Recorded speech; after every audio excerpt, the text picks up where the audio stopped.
오늘 우리에게 주신 하나님의 말씀은 느헤미야 9장 1절부터 6절까지 말씀입니다. 느헤미야 9장 1절부터 6절까지 말씀, 다 같이 한 목소리로 하나님의 말씀 받들어 읽겠습니다. 그달 29날에 이스라엘 자손이 다 모여 금식하며 굵은 배 옷을 입고 티끌을 무릅쓰며 모든 이방 사람들과 절규하고 서서 자기의 죄와 조상들의 허물을 자복하고 이 날에 낮 4분에 이른 그 제자리에 서서 그들의 하나님 여호와의 율법책을 낭독하고 낮 4분에 이른 주일을 자복하며 그들의 하나님 여호와께 경배하는데 레위 사람 예수아와 바니와 감미엘과 스바냐와 분니와 세레비아와 바니와 그나니는 단에 올라서서 큰 소리로 그들의 하나님 여호와께 부르짖고 또 레위 사람 예수아와 감미엘과 바니와 하삼디아와 세레비아와 호디야와 스바니아와 부다히아는 이르기를 너희 무리는 마땅히 일어나 영원부터 영원까지 계신 너희 하나님 여호와를 송축할지어다. 주여 주의 영화로운 이름을 송축하올 것은 주의 이름이 존귀하여 모든 송축이나 찬양에서 뛰어남이니이다. 오직 주는 여호와시라. 하늘과 하늘들의 하늘과 1월 성신과 땅과 땅 위의 만물과 바다와 그 가운데 모든 것을 지으시고 다 보존하시오니 모든 천군이 주께 경배하나이다. 아멘. 1907년 1월 2일부터 15일까지 평양 장대현 교회에서 신년 부흥 집회가 열렸습니다. 약 1200명 정도의 성도들이 모여서 성령을 갈급하는 마음으로 새해를 시작할 때 하나님의 은혜가 필요하다고 대부흥 집회를 열었습니다. 그런데 13일이 지날 동안 아무런 역사도 아무런 변화도 일어나지를 않는 것입니다. 분위기는 냉랭하고 성도들의 삶에 어떤 신앙적인 변화도 없이 똑같이 13일이 지나가고 있었습니다. 그리고 14일째 되던 날이었습니다. 장대현 교회의 수석 장로인 길선주 장로가 갑자기 벌떡 일어서더니 성도 여러분, 제가 드릴 말씀이 있습니다 하면서 앞쪽으로 저벅저벅 걸어갔습니다. 성도들은 장로님이 무슨 광고나 하시려고 하나 보다 하고 그냥 생각 없이 앉아 있었습니다.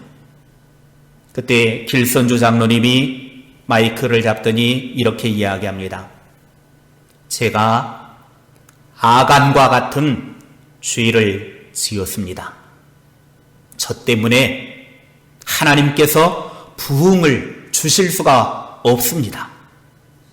깜짝 놀란 교인들이 아니, 장로님이 왜 갑자기 광고는 안 하시고 저런 말씀을 하실까? 막 다들 의아해하고 있는데 그때 장로님이 무슨 죄를 저질렀는지 자기의 죄를 토설하기 시작합니다. 제 친구가 세상을 떠나면서 거금의 유산을 나에게 맡겨두었습니다. 200원이나 되는 거금을 나에게 맡겨두었는데 그 많은 유산을 나에게 맡기면서 하는 말이 어느 누구에게도 믿을 만한 사람이 없고 자네만 내가 믿을 수 있으니 자네에게 맡기네. 우리 아이들이 성장하면 이 돈을 우리 아이들에게 꼭 전해주었으면 좋겠네 하고 200원을 맡겼다라는 것입니다. 그런데 자신이 그 200원 중에 100원을 써버렸습니다. 그래서 성도들 앞에 고백하기를 내가 100원을 써버리고 100원은 그의 자녀들에게 주었습니다. 나는 너무나 나쁜 놈입니다. 너무나 악한 사람입니다. 이 사실은 아무도 몰랐습니다. 오직 장로님 홀로 알고 있는 내용입니다. 말하지 않아도 설령 200원을 다 갖다 썼어도 알만한 사람은 아무도 없었습니다. 그런데 장로님만 알고 있는 그 비밀을 부흥회를 하는 동안 토설을 했습니다. 왜냐하면 부흥 집회를 열기는 열었는데 하나님의 역사가 아무런 역사가 일어나지 않자 그의 마음속에 계속해서 찔림이 있었던 거예요. 이 부흥의 역사가 일어나지 않는 것이 나의 죄 때문이구나.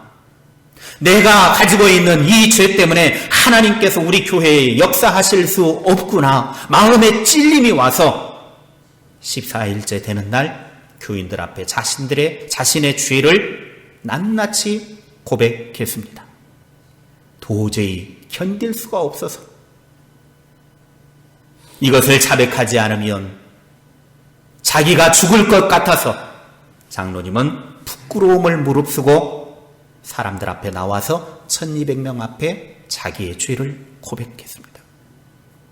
교우 여러분, 이 길선주가 도둑놈입니다. 제가 진심으로 하나님과 여러분 앞에 회개합니다. 제가 유족과 그 가족들에게 다 그 돈을 갚도록 하겠습니다. 그 고백을 들은 교인들은 충격을 받았습니다. 아니 어떻게 길선주 장로가 저럴 수가 있어. 아니 수석 장로가 되시는 분이 어떻게 저럴 수가 있는가. 실망이다. 그렇게 말하는 것이 아니었습니다. 사람들이 다들 하는 말이 길선주 장로 같은 저런 분도 죄가 있는데 나 같은 사람이야말로 감추어둔 죄가 얼마나 많은가. 그러면서 갑자기 그 자리에서 통곡하는 회개의 역사가 일어나기 시작합니다. 여기저기에서 회개하기 시작하더니 울고 불고 눈물을 흘리는 사람들, 땅에 뒹구는 사람들, 막 여기저기서 울음바다가 터지기 시작합니다. 그러더니 그 울음바다가 그 교회 안에 있는 1200명 전체에게 번지기 시작했습니다. 13일 동안 아무런 변화가 없었는데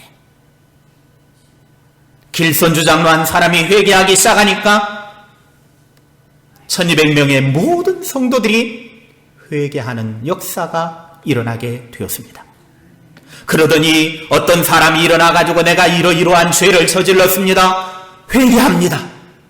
또 다른 사람이 일어나가지고 내가 이러이러한 죄를 저질렀습니다. 회개합니다 하면서 많은 사람들이 일어나가지고 자신의 죄를 회개하고 이제는 그러한 삶을 살지 않겠노라고 사람들 앞에 또 하나님 앞에 결단하는 일이 일어났습니다.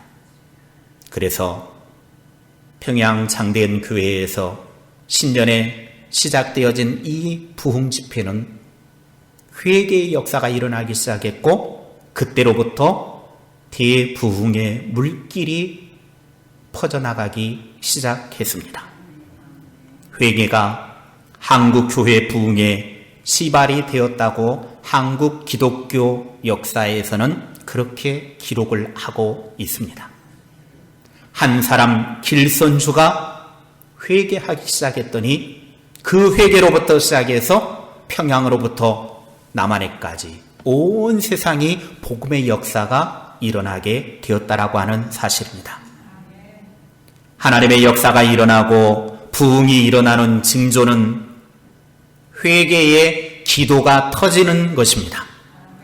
회개는 개인의 심령에 부흥이 심어지고 회개하는 교회 위에 부흥이 시작될 것입니다. 부흥은 반드시 회개를 통해서 옵니다. 한번 따라합시다. 회개는 부흥의 불씨다. 그렇습니다. 회개는 부흥의 불씨입니다. 비누가 우리나라에 처음에 들어올 때에 미국 선교사님에 의해서 비누가 들어왔습니다. 그런데 어느 대감이 선교사로부터 비누 한 박스를 선물로 받았습니다. 그래서 신기해가지고 그 비누를 이웃 사람들에게 하나씩 이렇게 나누어 주니까 이웃 사람들이 그 비누를 가지고 빨래를 하는데 얼마나 때가 잘 빠지는지 너무나 속 시원하게 때가 잘 빠지는 겁니다. 그래서 사람들이 다들 신기해 가지고 도대체 이게 뭐냐 하고 그냥 놀라움에 가득 차 있었습니다. 그러던 중에 독립운동가인 이상재 선생이 그 비누를 선물로 받은 다음에 갑자기 호주머니에서 칼을 빼내더니 비누를 빡빡 긁어가지고 입에다 집어넣는 겁니다. 그러니까 옆에 사람들이 이야기합니다. 선생님, 그거는 입에다 넣는 게 아니라 옷 빠는 거예요. 빨래하는 거예요. 그거 먹으면 큰일 나요. 옷을 깨끗하게 하기 위해서 그거 쓰는 겁니다. 먹으면 안 돼요. 그랬더니 이상재 선생님이 이렇게 이야기합니다. 예, 저도 다 압니다. 여러분은 얼굴이나 손발에 때를 씻고 옷이나 깨끗하게 씻지만 그것이 전부가 아닙니다. 저는 이 비누를 먹고 이 뱃속에 있는 때를 씻어볼까 하여 먹는 것입니다. 왜 독립운동하는 그 이상재 쌤이 비누를 모르겠습니까? 사람들에게 행위로 보여주고자 하는 거죠. 옷만 빨지 말고 손과 얼굴만 씻지 말고 마음을 씻자라고 하는 거예요. 우리는 지금 계속해서 회복 시리즈 하나님의 말씀을 나누고 있습니다. 오늘은 아홉 번째인 회개에 대한 말씀입니다. 이스라엘 백성들이 하나님 앞에서 회개가 시작이 되어지는데 그들의 회개의 시작은 하나님의 놀라운 부흥의 역사를 이루는 도구가 되었다라고 하는 사실입니다. 느헤미야 9장 1절 말씀에 보면 이스라엘 백성들이 다 같이 모여서 금식하며 굵은 베옷을 입고 티끌을 무릅쓰고 하나님 앞에 회개하는 모습이 나옵니다. 그들은 70년 동안 바벨론에 포로 생활하다가 이제 귀환하여서 예루살렘 성벽을 재건하고 난 다음에 수문 앞 광장에 모여서 우리의 신앙을 재건하자, 우리의 마음의 성전을 재건하자라고 하는 그 마음을 가지고 광장에 모여서 하나님의 말씀을 듣고 찬양하고 기도하는 중에 회개의 역사가 일어나기 시작한 것입니다. 그들이 금식하고 굵은 배를 입고 티끌을 뿌리는 이러한 행위는 가장 슬픔을 당했을 때 하는 행동들이었습니다. 그 정도로 이스라엘 백성들은 회개하고 있었다라고 하는 것입니다. 형식적인 회개는 상황을 변화시키지 못하지만 철저한 회개는 모든 상황을 극적으로 변화시키는 힘과 능력이 있습니다. 그들은 바벨론의 포로로 끌려가며 나라가 멸망할 때 하나님의 말씀대로 살지 않았고 하나님의 뜻대로 살지 않았고 하나님을 배반하고 우상 숭배해서 멸망했다라고 하는 것을 깨달아 알고 이제 포로지에서 귀환하여 돌아와서 이제는 더 이상 그러한 삶을 살지 않겠노라고 회개하고 있는 것입니다. 2절 말씀에 보면은 모든 이방 사람들과 절교하고 그들은 자기의 죄뿐만 아니라 조상들의 허물까지도 회개하는 모습을 보게 됩니다.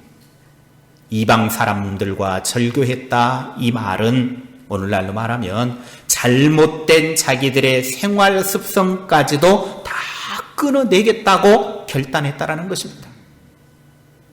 참된 회개에는 잘못된 것을 과감하게 끊어내는 행동이 있어야 합니다.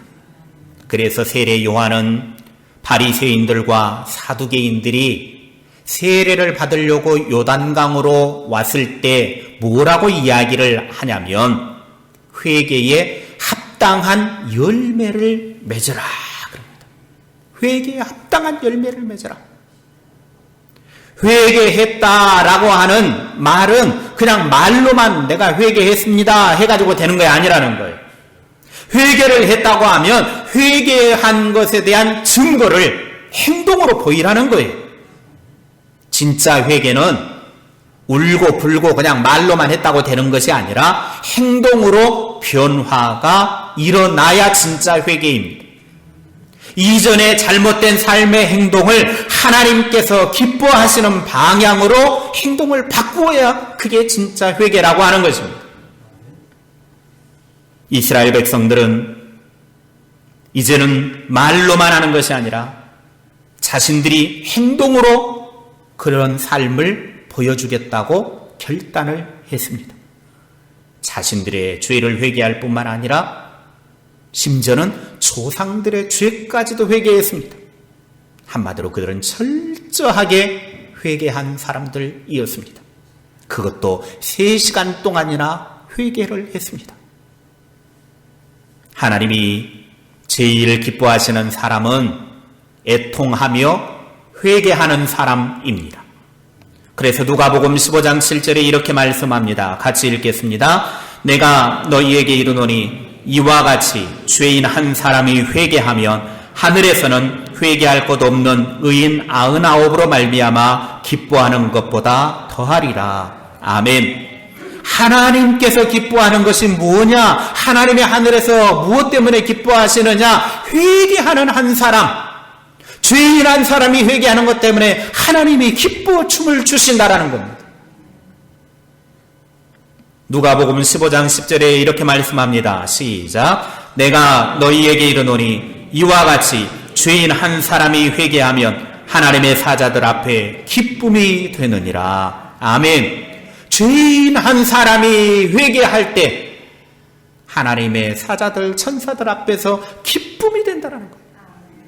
하나님은 회개하면 기뻐하십니다.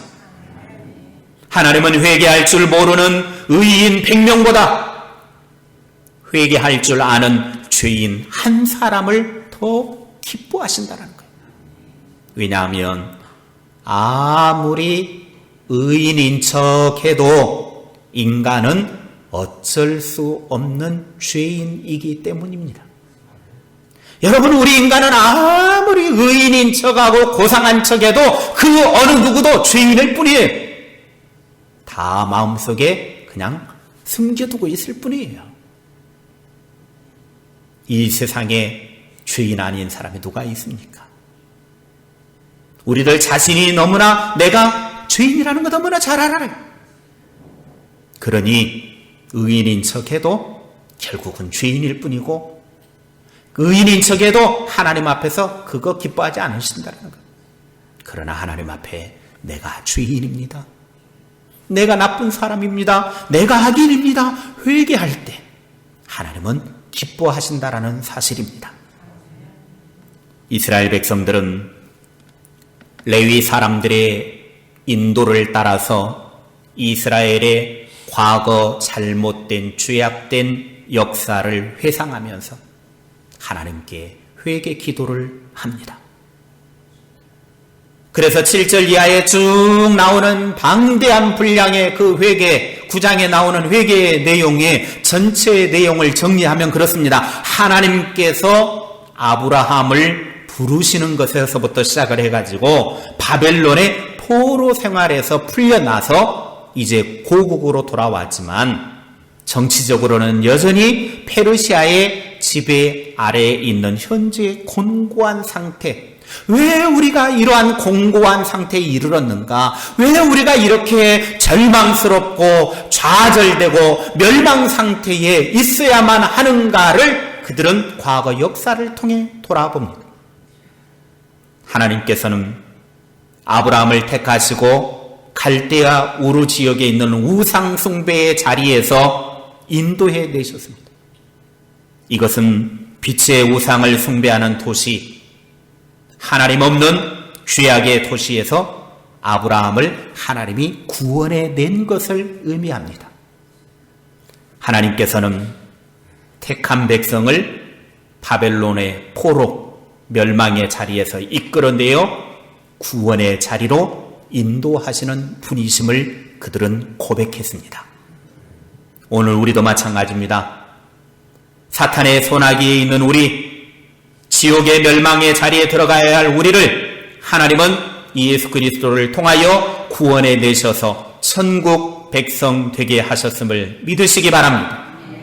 9장 8절 말씀에 보면 이렇게 이스라엘 백성들은 고백합니다. 함께 읽겠습니다. 시작. 그의 마음이 주 앞에서 충성됨을 보시고 그와 더불어 언약을 세우사 가나안 족속과 헷 족속과 아모리 족속과 브리스 족속과 여부스 족속과 기르가스 족속의 땅을 그의 씨에게 주리라 하시더니 그 말씀대로 이루셨사오매 주는 의로우심이로소이다. 아멘. 하나님께서는 아브라함을 택하셨고 죄악으로부터 불러내셨고 그뿐만 아니라 언약을 세우셨습니다. 그리고 그 언약하신 약속하신 말씀대로 이루셨다라는 거예요. 애굽의 노예로 있을 때 자기 백성을 애굽에서부터 건져내셨습니다. 홍해에서 이적을 베푸셔서 하나님의 은혜를 생생하게 경험하게 하셨습니다. 40년 동안 광야의 삶을 살면서도 이스라엘을 향한 하나님의 사랑과 관심은 변하지 않고 끊임없이 나타났습니다. 만나로 먹이시고 메추라기로 먹이시고 물이 필요할 때는 반석에서 물을 내셨고 대적들이 일어나서 공격해 오면 하나님이 막아주시고 승리케 해주셨습니다. 그런데 이스라엘 백성들은 끊임없이 하나님을 원망하고 끊임없이 하나님을 배반하고 말았습니다. 거듭되는 이스라엘의 불순종과 대비되어져서 그럼에도 불구하고 하나님의 사랑은 변함이 없었고 끊임이 없었다라고 하는 것입니다. 하나님의 사랑이 더해지면 더해질수록 그들은 더 하나님을 배반하고 하나님을 더 멀리 떠나버리고 말았습니다. 하나님께서는 구름 기둥으로 불 기둥으로 인도하시고 그들의 삶을 인도하셨지만 하나님의 사랑과 은혜는 완전한 것이었지만 그들은 그 완전하신 하나님의 사랑을 완전하지 못하다고 생각하고 우상을 섬기면서 또 다른 사랑을 갈구하고 하나님으로부터 멀어져 떠나갔습니다. 하나님의 사랑을 받은 이스라엘 백성들을 그들은 반역과 패역과 불순종의 연속이었습니다. 하나님께서는 그렇게도 사랑하시고 돌보아 주셨는데 이스라엘 백성들은 철저히 하나님의 은혜를 배반했습니다. 18절과 19절 말씀입니다. 함께 읽겠습니다. 시작. 또 그들이 자기들을 위하여 송아지를 부어 만들고 이르기를 이는 곧 너희를 인도하여 애굽에서 나오게 한 신이라 하여 하나님을 크게 모독하였사오나 주께서는 주의 크신 긍휼로 그들을 광야에 버리지 아니하시고 낮에는 구름 기둥이 그들에게서 떠나지 아니하고 길을 인도하며 밤에는 불 기둥이 그들의 갈 길을 비추게 하셨사오며 아멘. 여러분 보십시오. 하나님이 그들을 애굽에서 구원해내서 인도했음에도 불구하고 그들이 하는 일은 송아지, 금송아지 우상을 만들어가지고 뭐라고 말합니까? 이 금송아지가 우리의 신이다. 그 금송아지가 우리를 인도해냈다라는 거예요. 여러분, 하나님께 모독이 되는 것이죠. 하나님이 그들을 그 애굽의 소나기에서 구원해내셨는데 금송아지 우상을 만들어 놓고 이것이 우리의 신이다. 이것이 우리 하나님이다.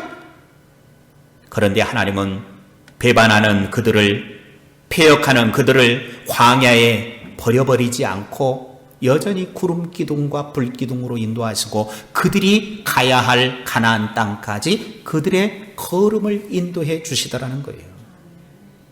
우리 인간 같으면 그러지 못합니다. 이 배신자, 네가 그럴 수 있어? 하면서 부득부득 이를 갈고 복수할 기회를 노리겠죠. 내가 너에게 얼마나 많은 사랑을 베풀었는데 네가 그럴 수 있어? 두고 보자. 이런 우리 같으면 그래. 그런데 하나님은 그렇게 가슴 아픈 패역을 보면서도 사랑해줘요. 끊임없이 하나님은 그들을 이끌어주셔요. 멸망시키지 않으셔요. 버리지 않으셔요. 보호해 주셨습니다. 죄 용서받고 기쁨을 누리게 해주시는 거예요. 그게 하나님의 사랑입니다. 우리는 그 사랑의 하나님 앞에서 나의 죄를 회개하고 하나님께로 돌아가야 합니다. 하나님은 오늘도 패역하고 배반하고 떠나지만 여전히 회개하기를 기다리고 계십니다. 교회 옆에 사는 아주 방탕한 술주정뱅이가 있었습니다. 이 술주정뱅이는 술을 안 먹고는 살 수가 없었습니다. 그래서 매일같이 고주망태가 돼가지고 많은 사람들에게 폐해를 끼치고 그렇게 삶을 살아가고 있었습니다. 그런데 어느 날 얼굴이 새하얗게 찔려가지고 교회 사택 목사님에게 달려왔습니다. 이유는 목사님, 내가 꿈을 꿨는데 꿈속에서 네가 만일 회개하지 않으면 내년 오늘 너를 내가 데려갈 것이다. 그 소리가 들렸다라는 거예요. 이 사람이 교회 다니는 것도 아니에요. 예수 한 번도 믿어보지도 않았어요. 그런데 꿈속에서 네가 회개하지 않으면 내년 이맘때 너를 데려갈 것이다. 그 소리를 듣고 아, 이거는 하나님의 소리다 하고 목사님에게 뛰어간 거예요. 그때 목사님이 그 이야기를 듣고 뭐라고 이야기하시냐. 아유, 간단하네요. 이제부터 술 끊고 교회 나오세요. 그럼 되겠네요. 그랬더니 목사님, 제가 교회 나가도 됩니까? 아, 그럼요. 나오셔야죠. 당장 돌아온 주일부터 교회 나오세요. 그러고 이제 돌아갔습니다. 주일이 되었는데 목사님이 기다리고 있죠. 올까 안 올까 기다리고 있는데 그날 술을 안 먹고 터벅터벅 교회로 나오는 거예요. 술을 안 먹고 교회 나오기 시작하더니 얼마 정도 착실히 교회 잘 다녔습니다. 열심히 다녔습니다. 술도 잘 안 먹고 그러니까 얼굴이 이제 막 밝아지기 시작하고 또 교회 다니기 시작하니까 분위기도 좋아지고 막 그러더니 이 사람이 이제 막 그렇게 하다 보니까 너무나 좋아지기 시작했습니다.